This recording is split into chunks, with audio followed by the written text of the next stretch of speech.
ibihe byiza kuri mwe mwese mukomeje gukurikira gahunda za Iwacu Today TV. Tubahaye ikaze mu mwanya w'amakuru dutegurirwa na radiyo Ijwi ry'Amerika. Kora subscribe kugira ngo andi makuru atazagucika. Reka duhuze umurongo na radiyo Ijwi ry'Amerika tuyabagezeho. Uracyumva radiyo Ijwi ry'Amerika ivugira Washington DC mu Kirundi n'Ikinyarwanda. Hano muri Leta Zunze Ubumwe za Amerika, inteko ishinga amategeko yo ku rwego rw'igihugu Congress imaze akanya iteranye hano i Washington DC, umurwa mukuru, kugira ngo yemeze burundu ko umurepublikani Donald Trump yatsinze amatora y'umukuru w'igihugu yo mu kwa 11 gushize. Imirimo iyobowe na Kamala Harris, Vice President wa Repubulika, nk'uko itegeko nshinga ribiteganya. Siwe Vice President wa mbere watsinzwe amatora kandi akayobora inama ya Congress yo kwemeza ko yayatsinzwe. Umudemokrate Al Gore yarabikoze mu 2001. Icyo gihe ni George W. Bush wari watsinze amatora yo mu 2000. Naho umurepublikani Richard Nixon byamubayeho mu 1961 ubwo John F. Kennedy yari yatsinze amatora y'umukuru w'igihugu yo mu kwa 11 1960. Congress iteranye imyaka 4 yuzuye neza nyuma y'igitero cy'abayoboke ba Trump ku ngoro yayo bita Capitol. We nabo bangaga kwemera ko yatsinzwe amatora yo mu 2020. Iki gitero cyaguyemo abantu 5 barimo n'abapolisi. Cyasize cyononye Capitol ku bintu by'agaciro k'amadolari hafi miliyoni 3. Trump yita itariki ya 6 y'ukwa mbere 2021 umunsi w'urukundo. Yatangaje kenshi ko ateganya kuzaha imbabazi bamwe mu bafunzwe kubera uruhare rwabo muri kiriya gitero. Abademokrate ntibashaka kubangamira imihango y'uyu munsi. Umukuru wabo Depite Hakeem Jeffries yatangaje ko badafite mu ishyaka ryabo abantu batemera amatora. Naho umwungirije Depite Catherine Clark mu itangazo yashyize ahagaragara ati, nk'abantu batowe dushinzwe kubahiriza itegeko nshinga uko byagenda kose. Dushinzwe kubahiriza ugushaka kw'abaturage. Nta myigaragambyo iteganijwe uyu munsi kuri Capitol, uretse ko n'umutekano wayo wakajijwe cyane bidasanzwe. Nari nababwiye mu ngingo z'ingenzi ko Minisitiri w'Intebe wa Canada Justin Trudeau yatangaje ku mugaragaro ko yeguye ku mwanya w'umukuru wa guverinoma. Ni ukuvuga ko rero nyine ubu ngubu atakiyobora guverinoma ya Canada, ariko rero azakomeza gukora kugira igihe ishyaka rye Parti Libéral du Canada rizashyiriraho uzamusimbura. Hagati aho ngaho yanasezeye ku mwanya w'umuyobozi w'iri shyaka nyine ryabo riri ku butegetsi. Eugene Mukankusi turi kumwe kuri telefone. Wiriwe neza? Wiriwe neza Thomas. Iyi nkuru urimo urayikurikirana bimeze bite?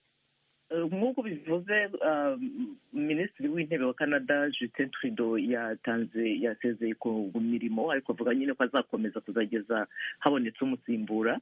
Trudeau rero aruswa cyane igitutu n'abadepite bo mu ishyaka rye ngo ave ku buyobozi bwaryo, bigaragaza ko ishyaka rizahonyorwa mu matora ataha. Mu kiganiro agiranye n'abanyamakuru, Trudeau yavuze ko inteko ishinga amategeko izaba ihagaze kuzageza ku itariki 24 y'ukwezi kwa gatatu. Ibyo bikaba bivuze ko amatora ashobora kutazabasha kuba mbere y'ukwezi kwa gatanu, kandi ko Trudeau azaba akiri minisitiri w'intebe ubwo perezida watowe wa Leta Zunze Ubumwe za Amerika Donald Trump wavuze ko imisoro izagira ingaruka ku bukungu bwa Canada azaba arahirira imirimo ku itariki 20 y'uku kwezi kwa mbere. Trudeau rero yagize ati, iki gihugu gikwiye amahitamo nyayo mu matora ataha, kandi namaze kubona neza ko niba ari ngombwa ko ndwana intambara imbere mu gihugu, sinshobora kuba amahitamo meza muri aya matora.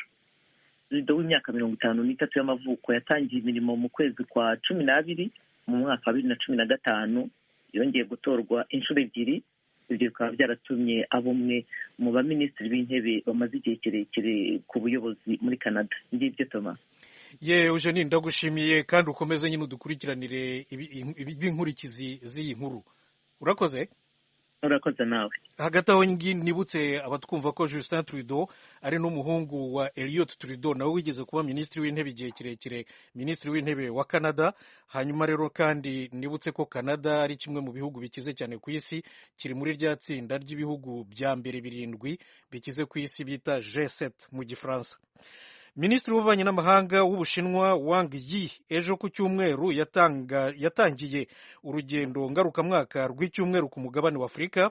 Kuri gahunda ye hariho ibihugu 4. Fidel Niyongabo yaduteguriye inkuru.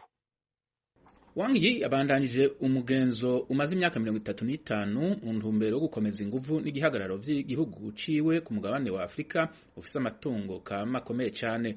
Ni mu gihe inguvu n'igihagararo vy'umugabane w'Uburaya na Amerika biriko bitera bigabanuka bikomeye.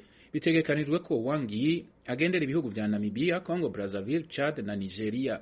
Urugendo muri ivyo bihugu ruzorangira ku munsi wa gatandatu w'indwi, rubaye mu gihe Ubushinwa buriko bwongereza imfashanyo y'amafaranga buha ibihugu vyo ku mugabane wa Afurika kandi buriko burondera amasoko y'ibidandazwa vyabwo bushorera hanze. Guo Jiakun, umuvugizi w'ubushikiranganji bujejwe imigenderanire bw'Ubushinwa, yatangaje ko igihugu ciwe cemera civuye inyuma ku mugabane wa Afurika utigeze wibagirwa ko ufise ibintu vyinshi bishobora gutuma ushikira iterambere. Yabitangaje mu kiganiro yahaye abamenyeshamakuru kuri uyu wa mbere. Mu gihe urugendo rwa perezida wa Leta Zunze Ubumwe za Amerika Joe Biden muri Angola mu kwezi kw'icumi mu mwaka urangiye w'2024 ariko bwonyene yakoze muri Afurika munsi y'ubugaragwa bwa Sahara ari mu mabanga yiwe ya perezida, Ubushinwa bwashize Afurika imbere ya vyose ku bijanye n'imigenderanire yabwo n'amakungu. Radio Ijwi ry'Amerika mu Kirundi n'Ikinyarwanda. Dukomereze amakuru muri Mozambique, aho umunyapolitiki Venancio Mondlane utavuga rumwe n'ubutegetsi kandi wanze no kwemera ko yatsinzwe mu matora y'umukuru w'igihugu yo mu kwa 10 gushize, yatangaje ko kuwa 4 azava mu buhungiro arimo muri Afurika y'Epfo asubire rero i Maputo. Fidel Niyongabo komeza. Venancio Mondlane yasavye ko haba imyiyerekano mu kiringo c'indwi zitari nke ari mu buhungiro. Yavuze ko azotabuka mu gihugu ciwe kuri uyu wa 4 w'indwi. Tangaje ko azoshika imbere yuko perezida mushasha Daniel Chapo arahira mu mabanga y'umukuru w'igihugu. Tegekanijwe ko Daniel Chapo wo mu mugambi uri ku butegetsi muri Mozambique Frelimo arahira ku munsi wa 3 w'indwiza. Sentare rero kubahiriza ibwirizwa shingiro yemeje intsinzi yiwe mu matora y'umukuru w'igihugu. Venancio Mondlane yarangije mu kibanza ca kabiri mu matora y'umukuru w'igihugu yabaye mu kwezi kw'icumi mu mwaka urangiye. Yari yamirije ivyayavuyemwo, ivyatumye haba imyiyerekano yahitanye abantu batari bake kuva mu kwezi kw'icumi mu mwaka urangiye. Mondlane yavuye muri Mozambique muri uko kwezi nyene avuga ko ubuzima bwiwe bugeramiwe. Hari inyuma yuko babiri mu bafasha biwe bishwe barashwe. Mu butumwa yashikirije ku rubuga Facebook ku munsi w'Imana urangiye, yavuze ko azoba ari Maputo kandi ko abategetsi ba Mozambique batazosubira kumutuza mu gihugu. Perezida w'Ubufaransa Emmanuel Macron yatangaje ko ahora ategereje ko leta zo mu karere ka Sahel zishimira igihugu cye ko cyazifashije kutigarurirwa n'imitwe y'iterabwoba cyangwa se imitwe y'intagondwa za Kisilamu. Fidel Niyongabo nanone. Perezida w'Ubufaransa Emmanuel Macron yateye ivyatsi abavuga ko igihugu ciwe categetswe kuva ku nguvu mu karere ka Sahel. Mu ijambo yashikirije abambasaderi b'Ubufaransa mu makungu mu ikoraniro rya Mariba uko umwaka utashe kuri politike yo mu mahanga y'Ubufaransa muri uyu mwaka w'2025, Macron yatangaje ko Ubufaransa bwagize neza mu kurwanya abagwanyi b'Abayisilamu mu mwaka w'2013 mu bihugu vyo mu karere ka Sahel. Perezida Macron yatangaje ko ivyo bihugu vyibagiye kubashimira ko yamara yibaza ko hazogera igihe bikikebuka. Macron yatangaje ko atana kimwe mu bihugu vyo mu karere ka Sahel vyobaye vyigenga muri iki gihe iyo Ubufaransa butarungika abasirikare babwo muri ako karere. Inteko z'Ubufaransa mu myaka ya vuba zaravuye mu bihugu vya Mali, Niger na Burkina Faso inyuma yuko habayemwo kudeta z'igisirikare. Abasirikare b'Ubufaransa bariko baritegurira kandi kuva mu bihugu vya Chad, Senegal na Cote d'Ivoire. Aya makuru tuyakomereze i Kigali mu Rwanda, aho urukiko rukuru rwatangiye kumva imyiregurire y'abayoboke b'ishyaka Dalpha Umurinzi ry'umunyapolitiki utavuga rumwe n'ubutegetsi Victoire Ingabire. Ubushinjacyaha bubarega gushaka guhirika ubutegetsi, ariko nk'uko umunyamakuru Eric Bagiruwubusa yabikurikiranye mu rukiko uyu munsi, mu kwiregura kwabo bo barabihakana. Eric komeza. Alphonse Mutabazi, umwe muri babiri bireguye kuri uyu wa mbere, yasabye ubushinjacyaha kubanza kumugaragariza hagati y'amahugurwa baregwa ko bakoze no gushyiraho umutwe w'abagizi ba nabi bagamije guhirika ubutegetsi cyabanjirije kindi. Ubushinjacyaha bwasobanuye ko budategetswe kugaragaza abagize umutwe w'abagizi ba nabi igihe watangiriye n'abari bawuyoboye. Bwabwiye urukiko ko bugarukira ku gusobanura ibikorwa bigize ibyaha n'amategeko abihana. Mutabazi yabwiye urukiko ko ibyaha aregwa atabyemera kandi ko naho ahurira nabyo. Yumvikanisha ko atigeze yitabira ayo mahugurwa aregwa, ahubwo akibaza icyo ubushinjacyaha bumuregera. Urukiko rukuru rwamwibukije ko aregwa kuyakangurira abandi bagenzi be bareganwa. Uregwa yavuze ko Sylvain Sibomana yamuhamagaye kuri telefone amubwira iby'ayo mahugurwa yagombaga kuba mu buryo bw'ikoranabuhanga, ariko ntiyabasha kuyitabira kuko telefone ye yari ifite ikibazo. Yemeje ko yabwiye Claudine Uwimana bareganwa iby'ayo mahugurwa nk'umuntu biganye banaturanye ku Gisenyi, akanamusaba kuyitabira. Mutabazi ntiyumvisha uburyo ayo mahugurwa ubushinjacyaha buyahuza n'umunsi witiriwe umunyapolitiki Madame Victoire Ingabire Umuhoza utavuga rumwe n'ubutegetsi buriho mu Rwanda. Uwo wizihizwa tariki ya 14 z'ukwezi kwa 10 buri mwaka. Abawizihiza bibuka igihe Ingabire yafatiwe agafungwa akigera ku butaka bw'u Rwanda ubwo yashakaga kwiyamamariza gutegeka mu matora ya 2010. Mutabazi yibaza niba ayo mahugurwa baregwa yo gushaka guhirika ubutegetsi ataza kubaho byari buhagarikiye Ingabire de yari ifite insanganyamatsiko igira iti umunyarwanda niyubahwe. Yibukije ko kuva Ingabire yafunguwe uwo munsi utasibye kubaho, akibaza impamvu bagombaga kuwizihiza mu 2021 byabaviriyemo gufungwa. Mu magambo ye amwenyura ari nako acishamo agaseka, umucamanza ukuriye inteko iburanisha yabwiye Mutabazi ati wasanga umunsi wa 40 utari wakageze, bijya gusa n'imvugo yo mu gitabo cya Bibiliya igira iti iminsi y'igisambo ni 40. Imvugo z'umucamanza zazamuye amarangamutima ku bakurikiranaga urubanza, bamwe muri bo ibitwenge birabegura basekera mu majwi yo hasi. Mutabazi akavuga ko adashobora kuryozwa ibyavugiwe muri ayo mahugurwa kuko atayitabiriye. Avuga ko niyaza kuba byari inyungu zitari bumugereho. Mutabazi yatinze cyane kuri Ingabire Day, avuga ko ataterwa ipfunwe no kwambara umupira wanditseho amagambo asaba ko umunyarwanda yubahwa. Avuga ko ibyo ubwabyo n'uwabikora bitagize icyaha, na cyane ko politiki y'u Rwanda yemera urunyurane rw'ibitekerezo. Ashize amanga imbere y'umucamanza, Mutabazi yagize ati uwo munsi wa Ingabire Day uzakomeza ibihe byose igihe cyose inkiko zitarategeka kuhagarara. Mutabazi anaregwa ko yohereje ifoto ye iherekejwe n'insanganyamatsiko kuri Ingabire Day akoresheje telefone ye. Undi wireguye ni Claudine Uwimana, avuga ko yitabiriye umunsi umwe w'amahugurwa ntiyasubireyo kubera ko telefone ye yari yagize ikibazo. Avuga ko ubushinjacyaha bumurega kwitabira amahugurwa agamije guhirika ubutegetsi bw'igitugu bwa FPR mu Rwanda, nyamara we akemeza ko igitabo bahuguweho kivuga guhirika ubutegetsi muri rusange. Umunyamategeko Gatera Gashabana wunganira itsinda rigari mu baregwa avuga ko ikimenyetso cy'amajwi gifatwa nk'izingiro ry'ikirego cyose gikwiye guteshwa agaciro. Avuga ko ayo majwi yafashwe mu buryo bunyuranije n'amategeko. N'amajwi yafashwe n'uwitwa Boniface Nzabandora, nawe wemezaga ko yari umuyoboke w'ishyaka Darufa Umurinzi, arangije ayashyikiriza urwego rw'ubugenzacyaha. Nzabandora ni n'umutangabuhamya muri rubanza. Gashabana akavuga ko gufata amajwi nk'ayo bisabirwa uburenganzira. Yavuze ko kuba abantu bahuje imyemerere bitagira icyaha. Yavuze ko nawe abishatse yashyiraho Gatera Day, umunsi wajya wizihizwa ku itariki Gatera Gashabana yavukiyeho. Yemeza ko kuba bo yunganira bakwizihiza Ingabire Day ari uburenganzira bwabo. Ku magambo baregwa ko bavugaga ko barambiwe gushimutwa imisoro n'ibindi, umunyamategeko Gatera Gashabana avuga ko kuba umuntu yakwitotombera bitamushimishije bitagize icyaha mu rwego rw'amategeko. Akibutsa ko iyo hagize umunyamategeko ubona hari ingingo z'amategeko zifutamye bitamubuza gutanga ikirego mu rukiko rw'ikirenga rukabisuzuma kandi ntibimuviremo gufungwa. Yavuze ko abo yunganira nta mutwe w'abagizi ba nabi bashyizeho kandi ko nta n'umugambi wo guhirika ubutegetsi bigeze bagira. Ubushinjacyaha bushinja abaregwa bose guhugurwa ku gitabo Blueprint for Revolution cy'umunyaserbiya Srđan Popović gisobanura uburyo bwo guhirika ubutegetsi bw'igitugu hatitabajwe imbaraga z'imbunda. Bokavuga ko umunyapolitiki Ingabire Victoire Umuhoza ariwe wahuzaga ibikorwa byose. Ingingo ahakana yivuye inyuma. Iburanisha rirakomeza kuri uyu wa kabiri. Bagira ubusa Ijwi ry'Amerika i Kigali. radiyo ijwi ry'Amerika, amakuru tuyakomereze mu Burundi, aho guverinoma ivuga ko idafite aho yahera kugira ngo ifashe abarundi bagera kuri 70 bafungiye ku kibuga cy'indege mpuzamahanga cy'Manille, umurwa mukuru w'igihugu cya Philippines.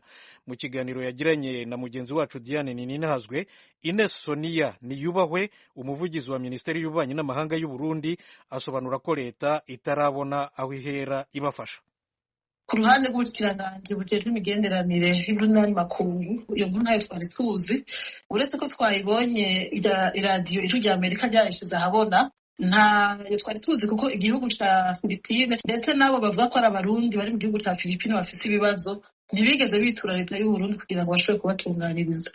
Inyuma yo kuyamenya biciye ku Ijwi rya Amerika, hari ico muriko muragira ku ruhande rwanyu kugira ngo abarundi batezurirwe, na cane cane ko bamwe mu bavuganye n'Ijwi rya Amerika bemeza ko harimwo n'abana bari munsi y'imyaka 5 bari muri abo. Uretse yuko tutanemeza neza 100% ko bose ari abarundi kuko nabo tuzi, twagerageje kurondera ukuntu twobashikira turabibura, baciye duca kuri iyi radiyo nyene yashoboye gutangaza iyo nkuru kugira ngo bashobore kuba turonderera badushire hamwe dushobore kuvugana, ariko radiyo Ijwi rya Amerika yatubwiye ko abarundi batifuza ko twomenya amatelefone yabo, baciye bitugora ingene twobafasha banse yuko dushobora kuvugana. Uko babidusigure ku Ijwi rya Amerika bavuga bati ni kumvo z'umutekano zacu.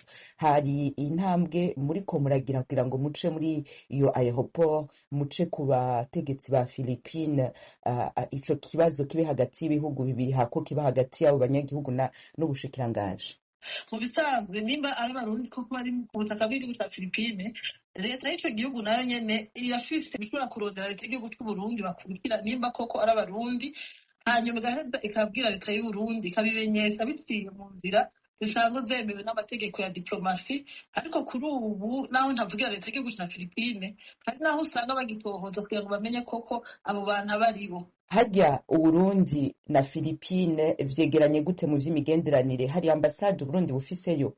Imigenderanire y'igihugu cy'u Burundi na Philippines isanzwe ari myiza cyane, nta buserukizi dufise ku cicaro c'igihugu ca Philippines, mugabo Philippines irafise ubuserukizi usanga bashobora kwitura, naho vyoba vyagoranye ataburi hafi ngo bice muri cooperation bilaterale hagati y'igihugu n'ikindi, barashobora kwitura ubuserukizi bw'igihugu busanzwe buri muri misabo mpuzamakungu ONU, ubuserukizi bwa Philippines bukitura ubuserukizi bw'u Burundi bugaheza bugashikana ubutumwa aho Bujumbura. Ko bariyo kuko baravugishije Ijwi rya Amerika bakavuga mu Kirundi, turumva ko ari abarundi. Ikigiye gukurikira n'icahe kuri bo, kuko uko biri kose n'abarundi baguma babazwa Uburundi. Erega harya burya abantu bose bavuga Ikirundi s'abarundi, n'ababanyi bacu bose iburyo n'ibubamfu kuko dusanzwe tubana usanga bavuga Ikirundi n'ibisanzwe, sinovuga ngo tuce tubakurayo ku nguvu.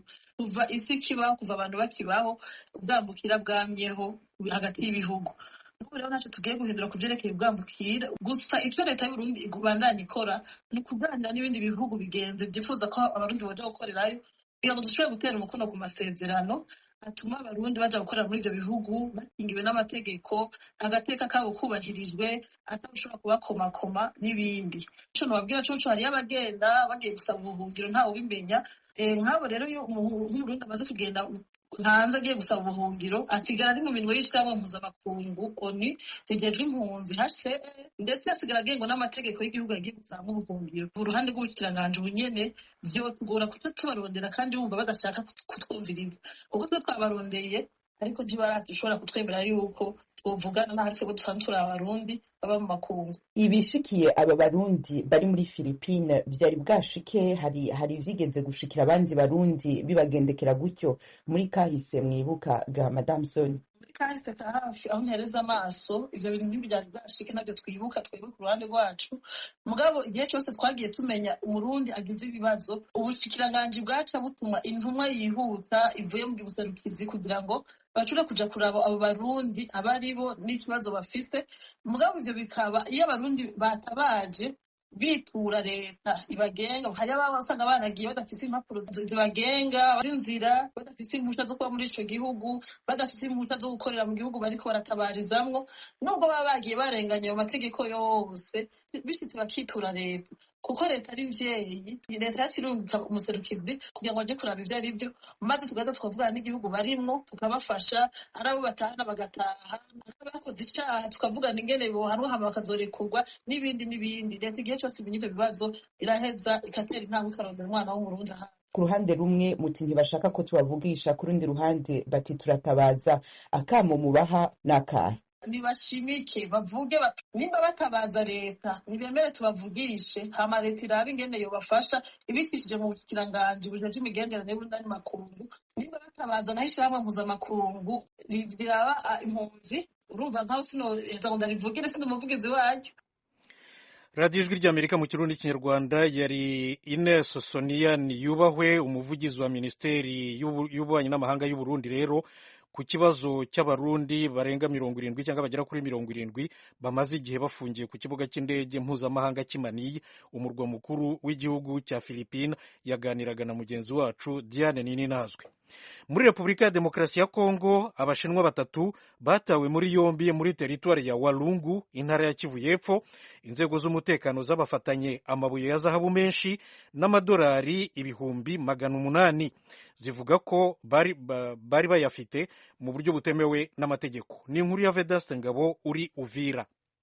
Amakuru dukesha abashinzwe itangazamakuru muri guverinoma y'intara ya Kivu y'Epfo asobanura ko abafashwe kubera gucukura amabuye y'agaciro mu buryo butemewe n'amategeko bafashwe bari mu modokari ya Toyota Land Cruiser bari kumwe n'umusemuzi, umushoferi ndetse n'abasirikare babiri ba FARDC bari babacungiye umutekano. Amafoto yerekanwa n'ibiro bya guverineri w'intara ya Kivu y'Epfo agaragaza udufungo twinshi tw'amadolari y'inoti 100 zifungiye mu masashe y'umukara ndetse n'utundi turimo amabuye y'agaciro. Mu kiganiro n'itangazamakuru, guverineri Jean-Jacques Purusi uyobora intara ya Kivu y'Epfo yerekanye ko abo bashinwa batatu bari bavuye muri teritwari ya Walungu bashaka kuva muri Kongo. Nous sommes arrivés à Mashango Burale, immédiatement nous avons vu le véhicule roulant à toute allure. Ubwo twageze Mashango Burale twabonye imodokari yiruka cyane, twayitambitse turayifata. Twafashe amabuye ya zahabu lengo 1, 2, 3, 4, 5, 6, 7, 8, 8, 9, 10.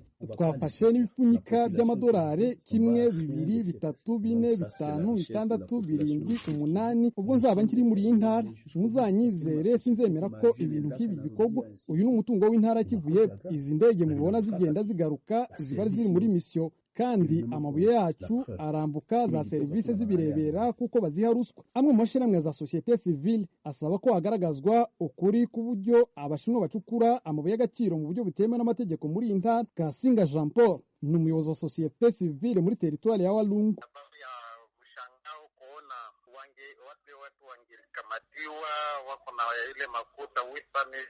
Biratangaje kubona abantu bafatanwa 800,000 by'amadolari na zahabu zingana kuriya.